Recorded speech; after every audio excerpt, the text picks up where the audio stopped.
And welcome back. The Dakotas Tour, which has been around a long time, is making its annual stop in Sioux Falls with tournaments at Willow Run and Baker Crossing this week. Today and tomorrow, they're at Willow Run, and it was a chance to see a couple of young former high school and college standouts trying to make their step as professional golfers. Tommy Vining, and here's Parker Klitsky just missing the long birdie putt on hole number 13. Toughest hole in the course, in my opinion.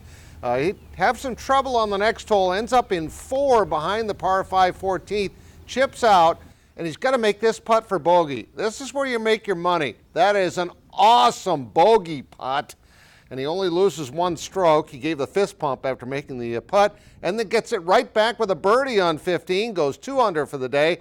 They had a long lightning delay, but ended up finishing, and that's exactly where he finished, in a tie for 17th. Let's go to the leaderboard. Tim Ailes was red hot before they had to stop. Still shot a 7 under par. Vinnie Murphy at 6 under. Doug Quinones and Andre Metzger of Sioux Falls both at 4 under par. They play 18 more holes tomorrow, and then they're at Baker Crossing Friday, Saturday, and Sunday. Former Roosevelt and UST standout Nate Tibbetts got some great news today. The former Skyforce head coach has been promoted to associate head coach of the Portland Trail Blazers. Nate has been integral to our success and has earned this promotion, said head coach Terry Stotts. Nate was an assistant in Cleveland before going to Portland, and his name has really been mentioned during recent searches for head coaches in the NBA. He's been around the game his entire life as a player, teacher, and now a coach. I know his dad, Fred, is smiling about today's news. Speaking of basketball, the Timberwolves signed former Golden State backup center Jordan Bell today.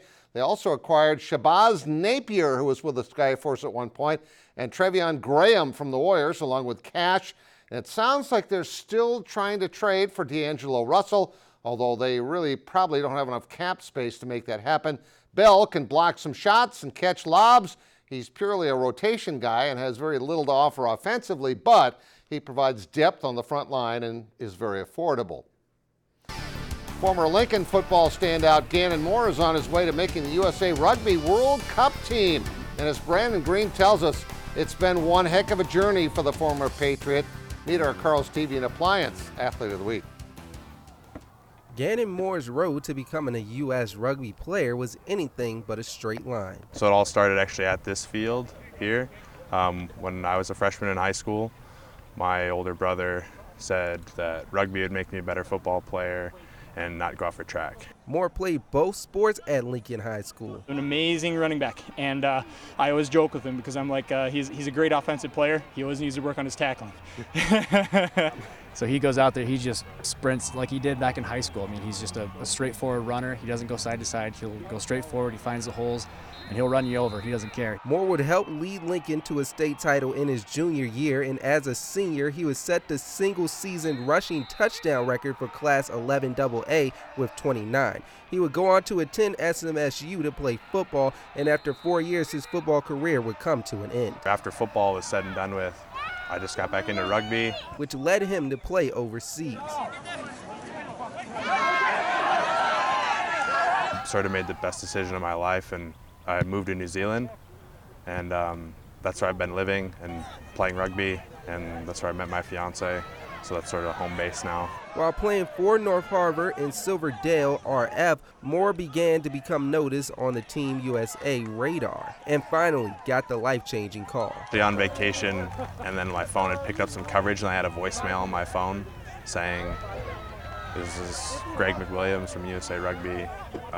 Give me a call." Moore getting that call created gratification not only for himself but for his Sioux Falls community. Every time I see something get shared on Facebook about him, it's going straight on my page. I'm just ecstatic to see, him playing on national TV, worldwide TV.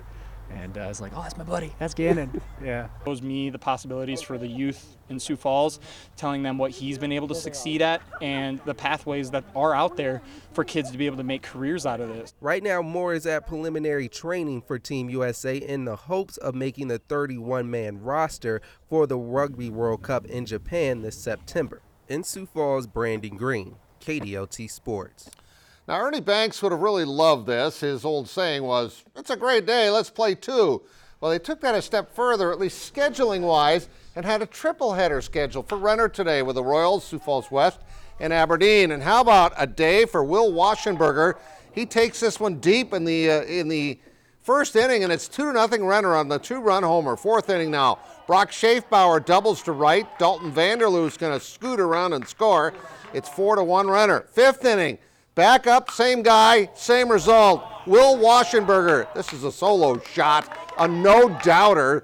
6-1 now in favor of Renner. Same inning, Renner's John Kunkel would single to right. 2 more runs are going to score. 8-1 your score, your final 13-2 in favor of the Royals. But games 2 against Aberdeen and game 3 against West were postponed because of Mother Nature. And finally, the Minnesota Wild were busy today signing free agents. Matt Zuccarello signed a 5-year, $30 million contract. He scored 14 goals this past season with the Rangers and the Dallas Stars. He's got 114 goals in his career in 511 games. And how about Ryan Hartman, a 2-year deal, much cheaper, $3.8 million, played most of his career in Chicago. Should bring more toughness on a team to the ice. And look at that goal. He can score when he gets the chance. This is great stick work. Watch this. That's for a tough guy. He can score. He had 12 goals last year. And here's a look at the guys they got. In addition to those two, quick go to the board. Zuccarello, Hartman, Luke Johnson, and Gabriel Dumont. And that's sports. We'll be right back.